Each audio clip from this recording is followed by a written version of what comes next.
Banco Central mantém juros a 6,5% ao ano e taxa segue no menor nível histórico. Sem acordo sobre o frete, o STF marca nova reunião entre caminhoneiros.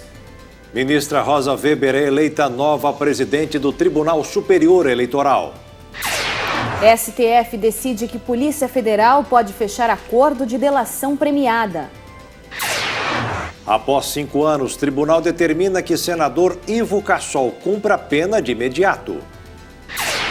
Donald Trump assina ordem que suspende a separação de famílias de imigrantes ilegais. O Brasil criou 33 mil novos empregos em maio. Exposição em São Paulo destaca o Dia Mundial dos Refugiados. Agora no Jornal das 22.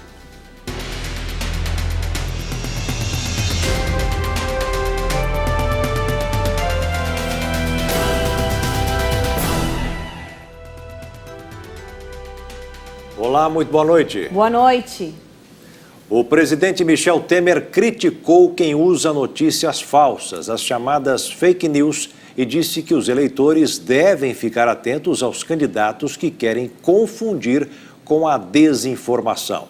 A declaração foi dada em um seminário realizado pela Associação Brasileira de Rádio e Televisão.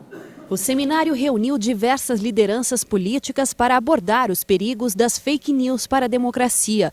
O presidente do Tribunal Superior Eleitoral fez duras críticas à utilização das notícias falsas e destacou que os boatos podem até cancelar uma eleição. Que as fake news poluem o ambiente democrático.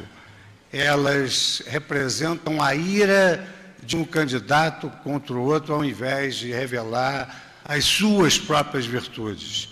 E isso é absolutamente intolerável que o sistema se manifeste leniente em relação a esse ilícito eleitoral que encontra reprimenda na legislação eleitoral, quer no campo da responsabilidade civil, um dano moral, quer no campo eleitoral com as multas, cassações e até mesmo eventual anulação de um prélio eleitoral se houver a massificação da notícia falsa e os resultados das eleições forem fruto dessas notícias falsas, além, evidentemente, da tutela criminal necessária. O presidente do Senado destacou que os parlamentares avaliam propostas para combater as notícias falsas e falou sobre as redes sociais. Os eleitores e eleitoras tomam decisões fundamentadas também em informações as mais diversas, e essas circulam mais intensamente nos períodos eleitorais.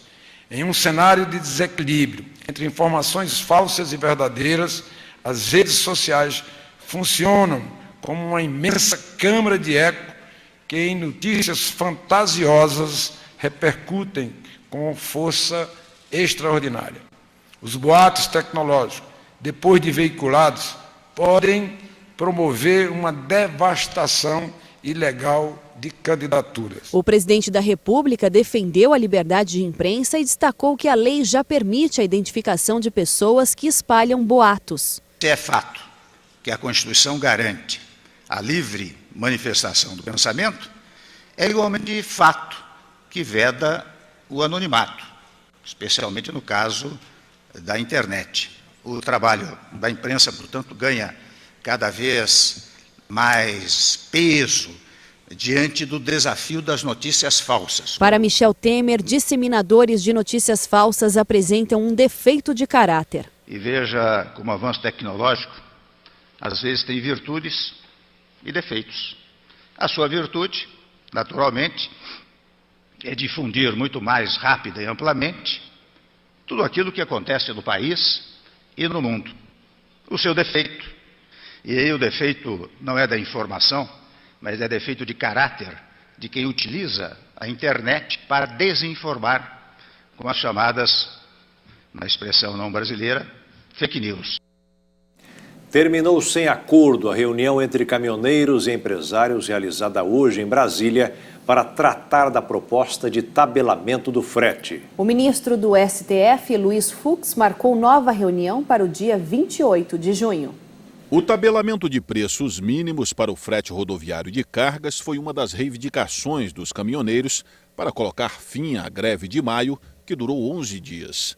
A medida é polêmica e gerou uma enxurrada de ações na Justiça. O ministro do Supremo Tribunal Federal, Luiz Fux, suspendeu todas as ações em instâncias inferiores e está tentando intermediar uma negociação entre governo e caminhoneiros. Mas o ministro adiantou que, se as partes não chegarem a um acordo, caberá então ao STF julgar a constitucionalidade do tabelamento do frete. O governo recebeu duras críticas de entidades empresariais, mas teme nova greve. Em vídeo divulgado nas redes sociais, mas sem citar diretamente os caminhoneiros, o Palácio do Planalto sugeriu que não dá para tabelar preços. Também tem aquela coisa, né?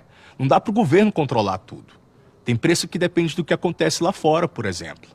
Se começar a faltar papel, não tem o que fazer. O preço vai subir no mundo todo e no Brasil também. É a tal da lei da oferta e da procura. Ah, mas o governo podia tabelar os preços. Tá louco. Não é assim que as coisas funcionam. Se o governo congela o preço, o produtor pode se recusar a vender ou parar de produzir. Se decide bancar a diferença, o dinheiro tem que sair de algum lugar. E não tenha dúvida, vai sair da grana dos impostos. Um dinheiro que já está contadinho. O governo não está com dinheiro sobrando. Pelo contrário, está faltando. A crise pegou para todos, né? Tem um rombo gigante. E se a gente não controlar as contas, aí sim, vai faltar ainda mais para as coisas mais básicas, como saúde, educação, segurança. Já tentaram fazer esse tipo de tabelamento de preço no passado. E a gente viu que não dá certo. Esse tipo de política pode ter péssimas consequências. A ministra Rosa Weber foi eleita nova presidente do Tribunal Superior Eleitoral. Ela substituirá o ministro Luiz Fux.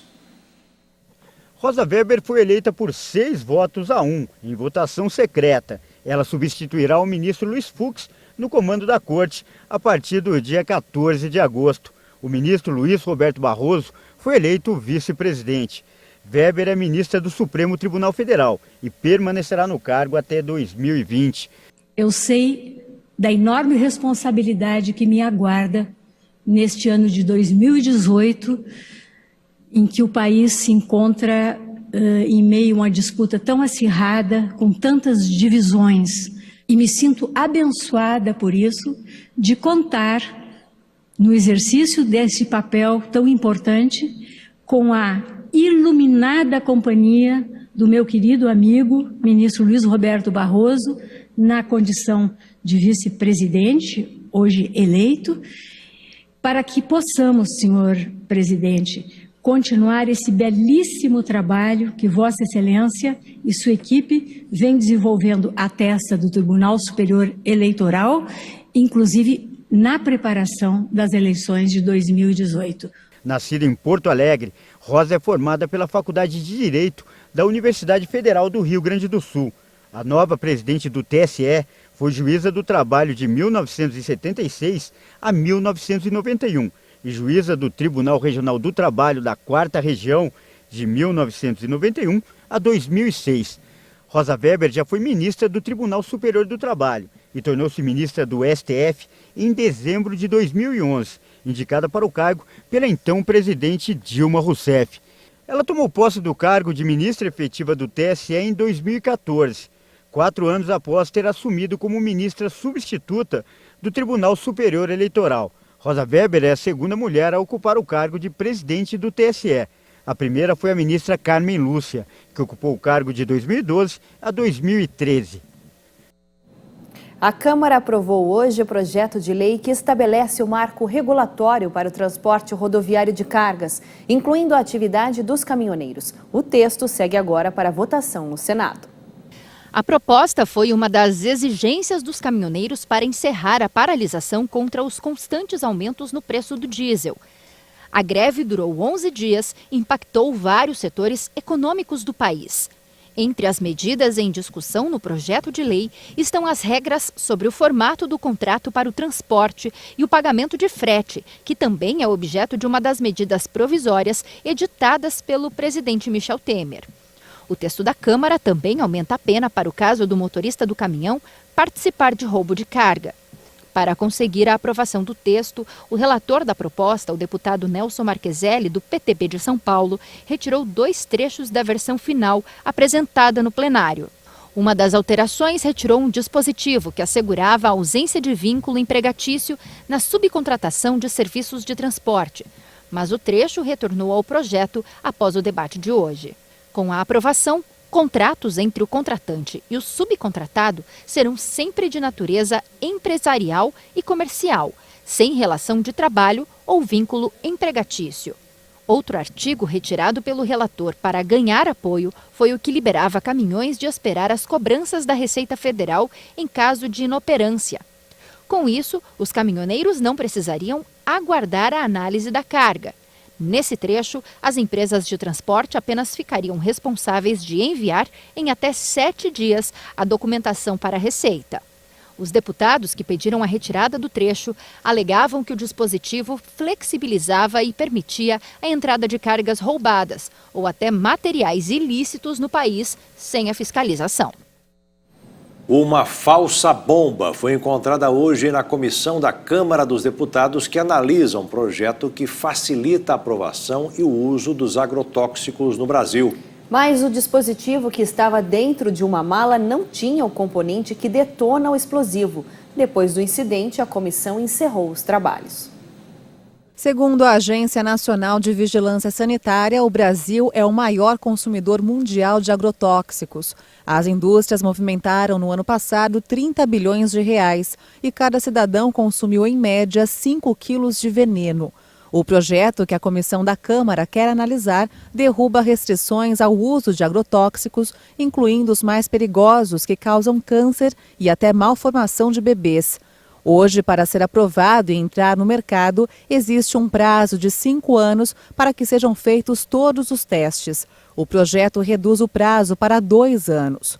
A Polícia Legislativa informou que tem imagens de quem deixou a mala com a falsa bomba. Se for aprovado na comissão, onde a bancada ruralista tem maioria e por isso tem grande chance de passar, o projeto terá que passar pelo plenário da Câmara e depois pelo Senado. A Copa da Rússia vai levantando aos poucos o ânimo do brasileiro e também a economia do país. A previsão é de que no final tenham sido movimentados mais de 20 bilhões de reais. O futebol sempre é motivo para reunir a família e os amigos, ainda mais se tratando de um evento mundial. E para isso as pessoas compram televisores, fazem churrasco e muita festa. A Copa da Rússia, pouco a pouco, vai motivando os brasileiros. O evento deve injetar um ânimo na economia do país, 20 bilhões e 300 milhões de reais no comércio e no setor de serviços. É o que mostra um levantamento feito pelo Serviço de Proteção ao Crédito e pela Confederação Nacional de Dirigentes Lojistas.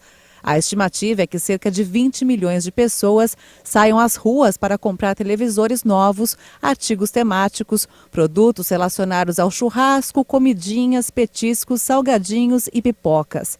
Para a Confederação dos Lojistas, quase metade do faturamento extra de 1,5 bilhão de reais para o varejo, em razão da Copa da Rússia, deve vir da venda de TVs. Os fabricantes do produto se preparam com antecedência para que, quando chegue o maior evento do futebol, o televisor esteja na casa do consumidor. A Associação Nacional de Fabricantes de Produtos Eletroeletrônicos estima a venda de 12,5 milhões de aparelhos de TV neste ano, 10% a mais que no ano passado. Por conta dos jogos, a Confederação Nacional do Comércio de Bens, Serviços e Turismo está com uma previsão otimista.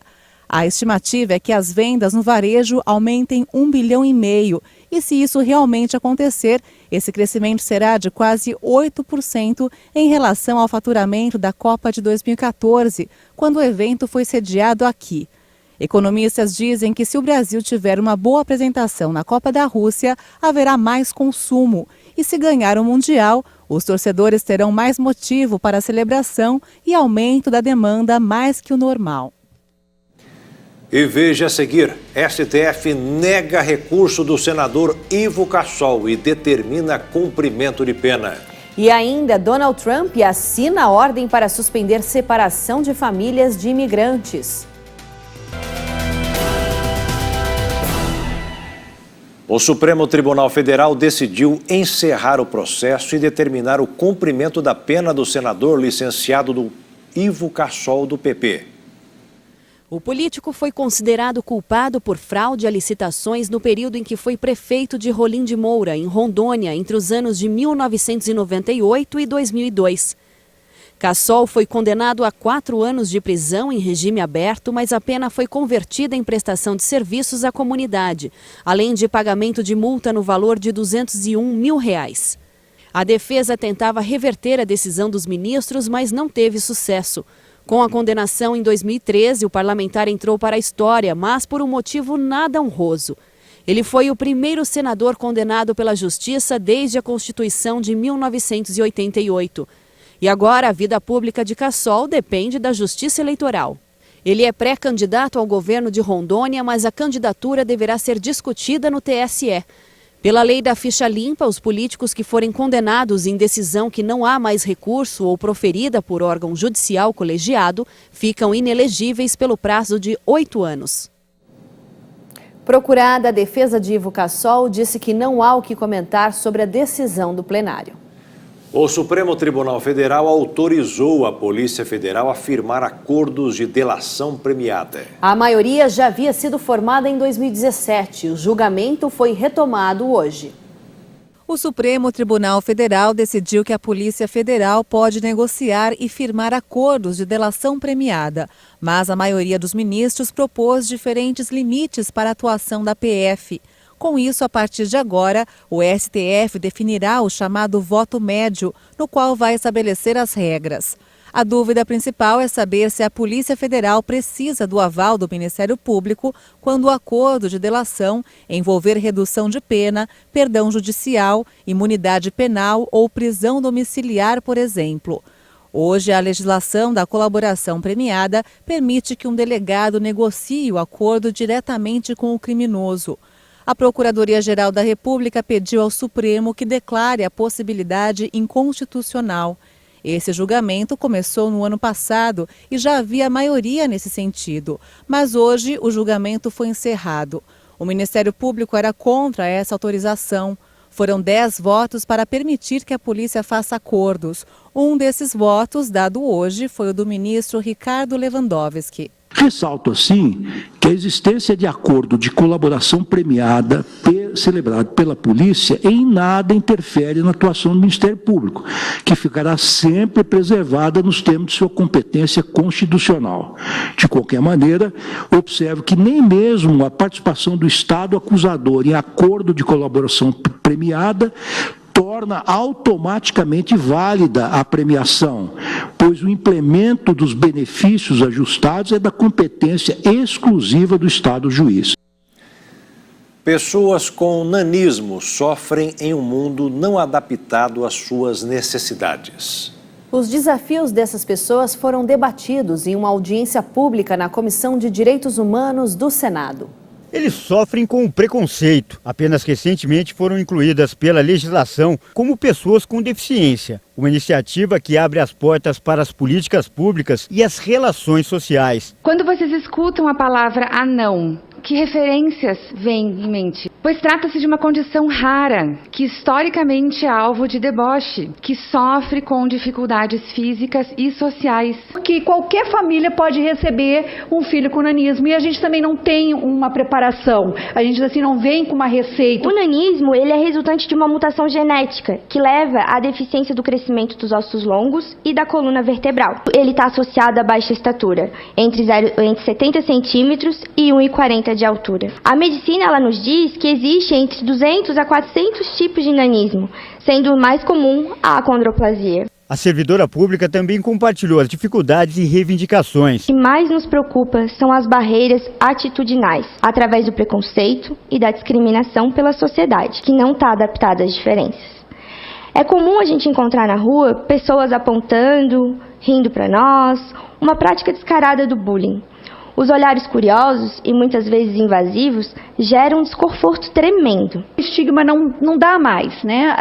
Apesar dele estar ainda fortemente enraizado na nossa sociedade, é hora de dar um basta nisso. Chega, né? O representante do Ministério da Educação falou sobre a mudança nas leis, o trabalho desenvolvido pelo governo e os desafios para a pessoa com nanismo. O professor precisa estar preparado, capacitado, para poder lidar com essas diferenças. A medicina do nosso país ainda precisa melhorar muito e que mais profissionais se interessem sobre a deficiência. Não temos estatísticas reais sobre todas as crianças nas escolas ou números de pessoas com nanismo no Brasil. Precisamos avançar muito em todas as questões para que a inclusão social de fato aconteça. A Comissão de Direitos Humanos ficará sempre à disposição de vocês.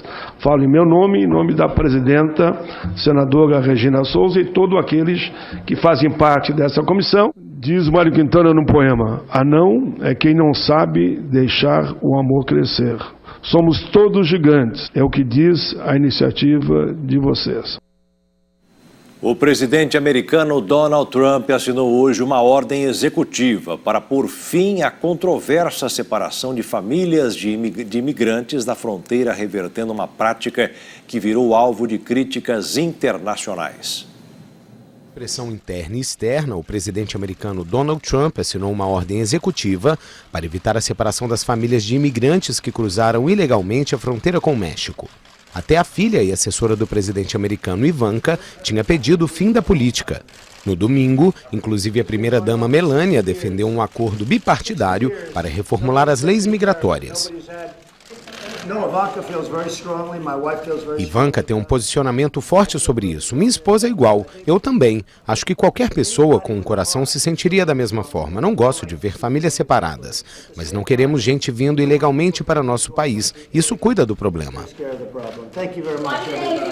O governo americano vinha sendo muito criticado pela política de tolerância zero com os imigrantes. A política fez com que mais de 2.300 menores de idade fossem separados de suas famílias em 5 semanas. Murais repletos de pinturas rupestres passaram décadas isolados em zonas de guerra dentro da selva colombiana. Agora, com a paz entre as Farc e o governo, pesquisadores puderam voltar a estudar esta exposição da história.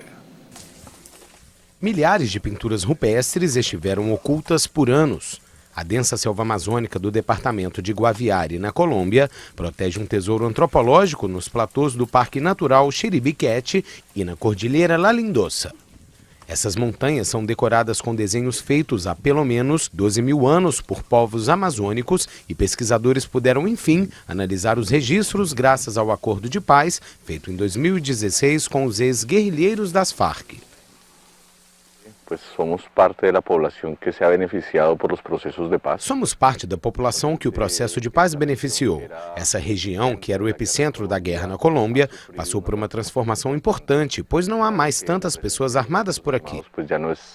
Já não é preponderante. A guerra no interior da Colômbia impediu por anos que os murais fossem estudados. Antes de sua dissolução, as Farc exerciam autoridade na região de Guaviare, que também é área de cultivo e fabricação de cocaína. A guerrilha é hoje um partido político e alguns dissidentes que ainda operam na região parecem não ligar para o estudo do patrimônio cultural desconhecido.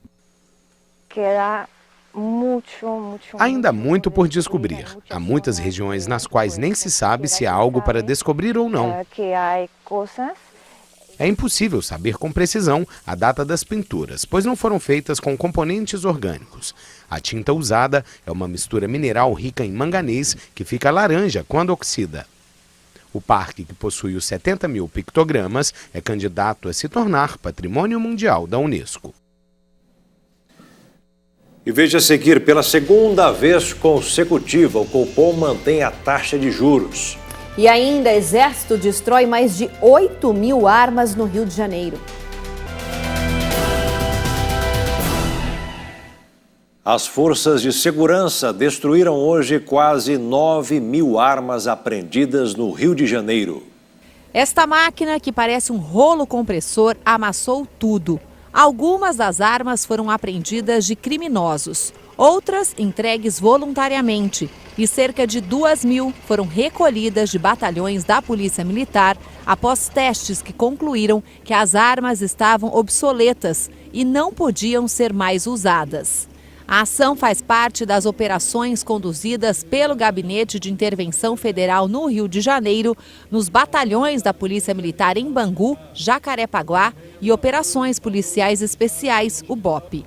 O Comando Militar do Leste lembrou que a ação faz parte da Operação Vulcão, que cumpre acordo de cooperação técnica firmada com o Conselho Nacional de Justiça e o Comando do Exército em novembro do ano passado. O Brasil criou mais de 33 mil empregos formais em maio. Veja essa e outras notícias nos destaques da economia. Os dados são do Cadastro Geral de Empregados e Desempregados. 33 mil novos postos foram criados no mês de maio.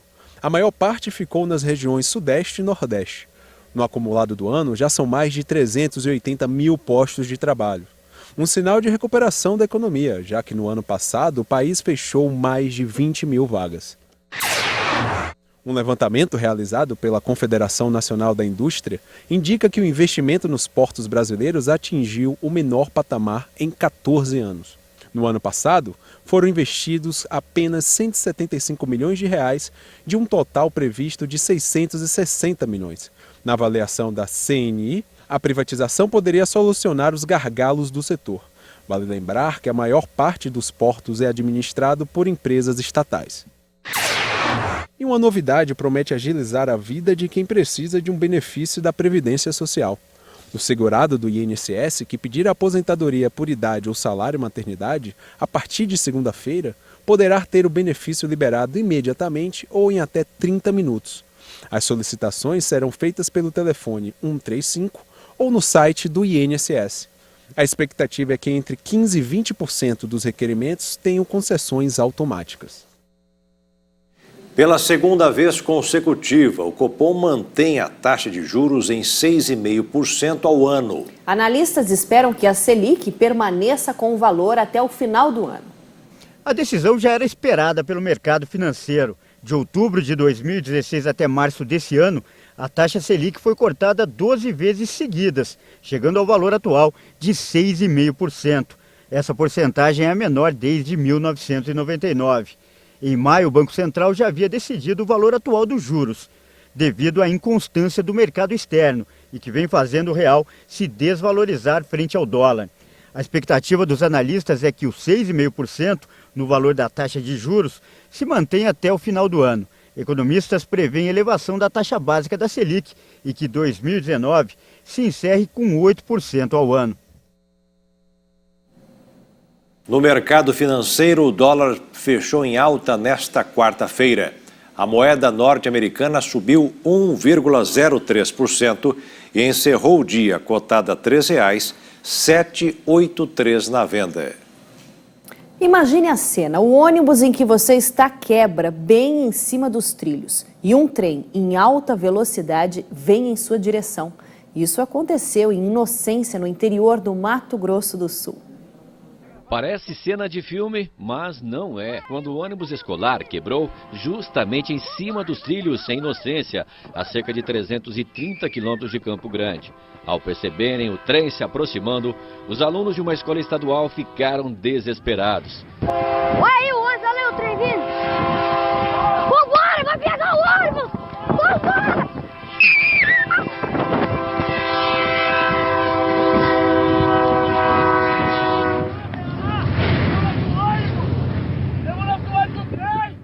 O ônibus fazia a linha rural, conhecida de Pantanal, em Inocência. O motorista retirou todas as crianças. Depois de alguns minutos, o trem, que não conseguiu parar a tempo, bateu em cheio no veículo. O vídeo não mostra exatamente o momento do impacto, justamente porque o estudante que filmava também saiu correndo, o que foi o correto, já que havia o risco do trem sair dos trilhos. Olha, por isso que eu saí correndo, o trem estourar e eu morrer queimado. Moça, eu ia gravar, mas eu fiquei com medo. Tava correndo gravando. O trem de carga naquela região geralmente carrega grãos, que são levados ao Porto de Santos. Os estudantes filmaram a retirada do ônibus. Nessas fotos também, vejo o tamanho do estrago causado com a batida do trem. O busão escolar ficou destruído, mas felizmente ninguém ficou ferido. Rapaz, que trem esquisito. Agora todo mundo ficou lá. Olha aí, quebrou o vidro. Olha aí o negócio do busão. Olha o nosso busão, velho. Tem a roda, olha lá. Vambora, vai pegar o ônibus! Vambora!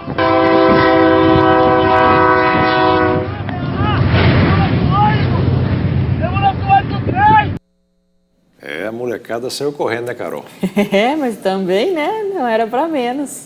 Vamos para outra notícia. Demolição por implosão e uma alternativa para a remoção rápida de estruturas. A técnica usa explosivos e requer planejamento. No final, são muitas vantagens. Foram apenas alguns segundos e o prédio construído para o teste veio abaixo.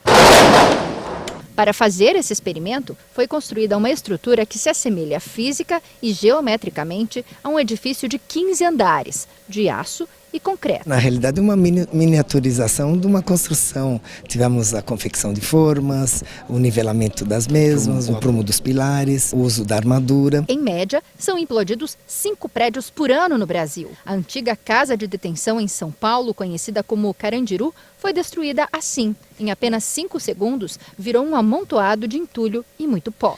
Na comparação com outros eventos, apesar de ser localizado, mas teve a mesma grandiosidade da implosão de um Carandiru, de um Palácio 2, presídio da Ilha Grande, enfim, das mais de centenas de implosões que já foram realizadas no Brasil. A implosão é uma técnica indicada por vários motivos. Ela custa menos, é mais rápida e não oferece risco para as construções que estão ao redor. A gente pode ver isso claramente aqui. O prédio ficou destruído, mas essas casinhas que estão em volta não foram atingidas. A implosão apareceu como um método de engenharia, inovador e que proporcionou diversas vantagens em relação aos métodos tradicionais de demolição. Com a queda do prédio Wilton Paes de Almeida, no centro de São Paulo, voltou a discussão sobre a manutenção dos imóveis mais antigos construídos na cidade. Nada tem a ver com a idade do prédio. Você veja, cidades do mundo como Londres, Paris, têm prédios de 600 anos que estão em uso, são hotéis, são restaurantes, são casa. O problema não é a idade, o problema é obviamente a manutenção, é o estado geral do prédio. Mas o arquiteto e urbanista discorda de quem considera as construções antigas demais e lembra que o melhor momento para a construção de prédios foi na década de 70. Aí não parou mais. Por isso, é tudo quase novo. São Paulo é uma cidade muito jovem, a gente precisa entender isso. São Paulo, como nós a conhecemos, tem 100 anos. E esta configuração das áreas centrais, que é onde estão os prédios, menos ainda, Isso começa na década de 30 e se confirma a partir da década de 60, a verticalização dessas áreas centrais. São prédios muito novos, São Paulo é uma cidade muito nova, 50 anos, 60 anos para uma edificação, para um prédio é muito pouco tempo em qualquer lugar do mundo. Então, a nossa visão de coisa antiga e coisa velha também precisa ser depurada, precisa ser melhorada. Um prédio só é implodido se for condenado e oferecer algum tipo de risco à segurança. Em renovações urbanas, ela acaba sendo um instrumento bem utilizado por isso, porque ela é rápida, ela é cirúrgica. Mulheres poderão dirigir nas ruas pela primeira vez em décadas na Arábia Saudita. Por isso, estão fazendo cursos de direção.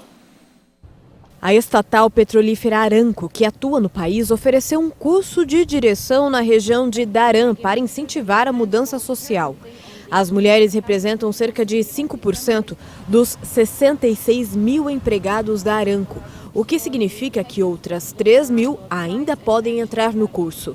Muitas mulheres sauditas têm buscado as aulas. Elas querem estar aptas para o dia 24 de junho, data em que o país passa a permitir motoristas mulheres. Em setembro do ano passado, o governo decretou o fim do veto a mulheres na direção, que foi mantido por décadas pelos governos muçulmanos mais conservadores.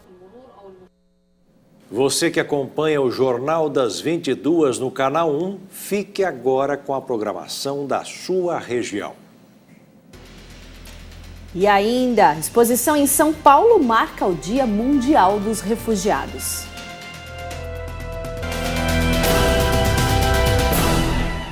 Cerca de 10 mil refugiados vivem atualmente no Brasil. A maioria chega ao país fugindo da guerra e de perseguições políticas. Hoje é o Dia Mundial dos Refugiados e para marcar a data está sendo realizada uma exposição em São Paulo sobre o tema.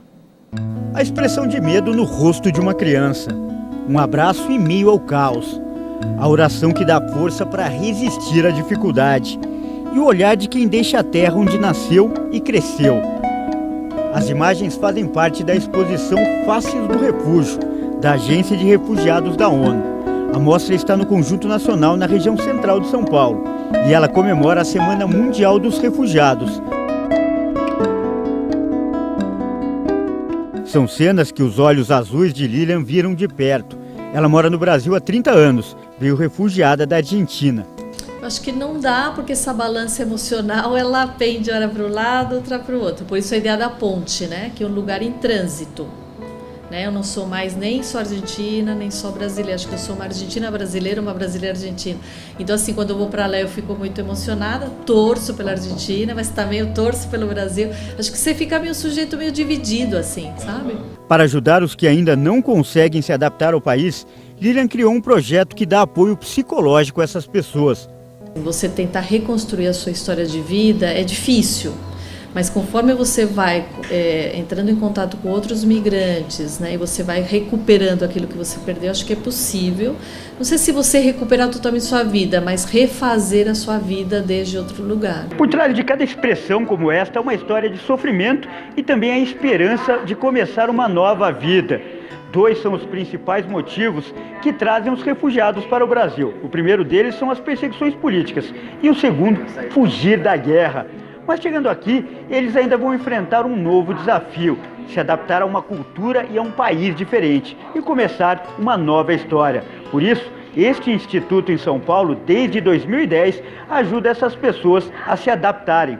Em alguns deles, os traumas causados pela guerra deixam marcas profundas, como esse homem que veio do Congo. Ele aceitou conversar com nossa reportagem, mas com medo pediu para não ser identificado. Disse que no país dele se formou em elétrica e desfrutava de um bom padrão de vida. Mas aqui no Brasil tem dificuldade para conseguir trabalho. Em primeiro lugar é a discriminação. E tu chegas num lugar onde tu vens, falas, mas a pessoa fica olhando para ti. Mas eu me pergunto, mas será que o Brasil não sabe que faz parte do CPLC, o país de língua português? Você fala português, eles ficam cara feia pensando que tu estás a falar outra língua. Cerca de 800 pessoas passam pelo projeto por mês. Uma das principais preocupações é ajudar os refugiados a aprender o idioma e conseguir emprego. A primeira coisa que a gente faz em geral é dar um curso de capacitação. Esse curso ele acontece semanalmente aqui, nós voluntários a gente faz essas aulas a gente explica as leis trabalhistas, como que é o trabalho de CLT e até no intuito de que eles entendam os processos legais de trabalho para evitar abuso de serviço, trabalho escravo, enfim. Mas aqui nós também encontramos histórias com final feliz. É o caso de Jamal. Ele veio da Síria e está no Brasil há 3 anos. Aqui se casou com uma brasileira e teve um filho. Pessoalmente, eu não sofri muito não, mas no início sim, foi o maior sofrimento no início. E esse choque de mudança, né? Outra cultura, outro povo, outro continente praticamente, língua, foi o desafio maior para mim aprender a língua. E quando perguntado se gostaria de voltar para a Síria, Jamal não hesita na resposta. Sua casa agora é o Brasil. Eu achei aqui no Brasil mesmo, brasileira, e combina muito comigo, então a gente resolveu de casar. Eu tinha um filho também brasileiro agora, de 1 ano, graças a Deus.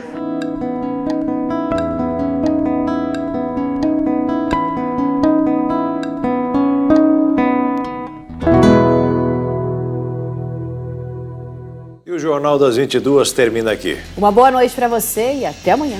Boa noite, fique na paz. Tchau.